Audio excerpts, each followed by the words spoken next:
Welcome to another Telltale Books video. I'm Greg, and I'm continuing my Theodore Sturgeon series with another of his stories published with the McClure newspaper syndicate. This one, a short story he published in June 10th, 1939. This is number 10 in my bibliography for Theodore Sturgeon.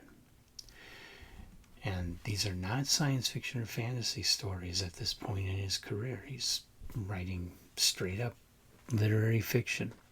In this one, you have a bellhop who works for a manager who's kind of an extreme,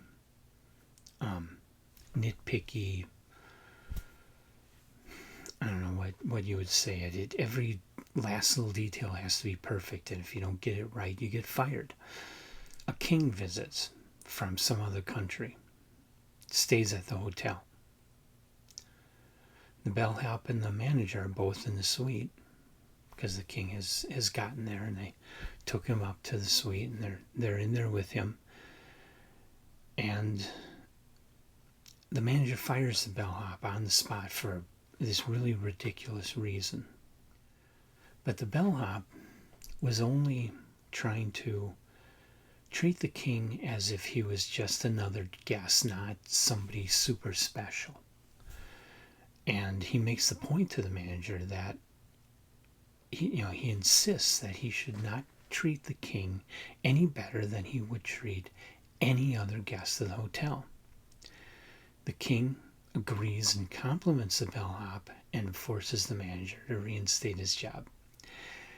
A nice little story speaking to the ideal that all of us deserve a certain degree of respect, and that nobody deserves more respect than anyone else, and until we prove ourselves to be not worthy, like, if we kill people, then of course we're not worthy of much respect.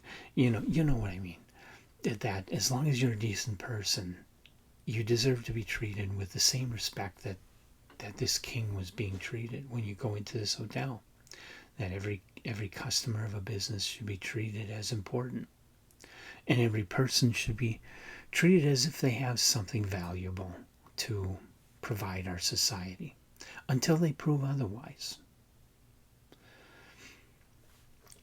Okay, and I'm noticing a pattern in these stories. Sturgeon is kind of speaking to a lot of the ideals and a lot of the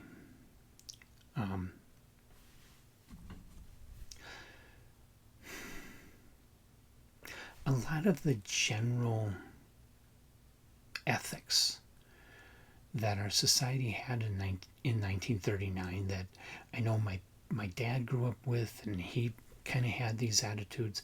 A lot of these, they come from the 1940s. They seem antiquated to a lot of us today, but a lot of them are just common sense. And a lot of them do speak to the American way, what we've tried to make the United States of America into. And there's a lot of people who want to hijack that and make it sound like their ideals are what America is really all about. But really, it's these little things like this situation in this, and it's not just specific to the United States of America. It's specific to everyone, everywhere, that this is how we should be acting. This is how we should be treating one another. And this is how society should always work. And of course, I read this story in Volume 1, The Ultimate Egoist, Volume 1 of the Complete Stories of Theodore Sturgeon. Have you read Fit for a King? Leave your comments about that or Theodore Sturgeon in general in the comment section of the video for all of us to enjoy and possibly learn from if you got something that interesting. And hit the like button, hit the subscribe button, and come on back for a lot more Theodore Sturgeon. We're only at the beginning. We're coming up, getting close to his first published science fiction story, which I've already done a video on, so I'm not going to do another video on that one, but then I will get into all of his genre stuff, which I'm pretty sure most of our Telltale Books audience that's what you really want from Theodore Sturgeon videos. But these have been interesting. You know, they are part of what Sturgeon wrote. They are part of who he is. I think it is going to reflect on the rest of his writing as we go through and talk about each of the stories. So come on back for more. I'll be here, and I hope you will too.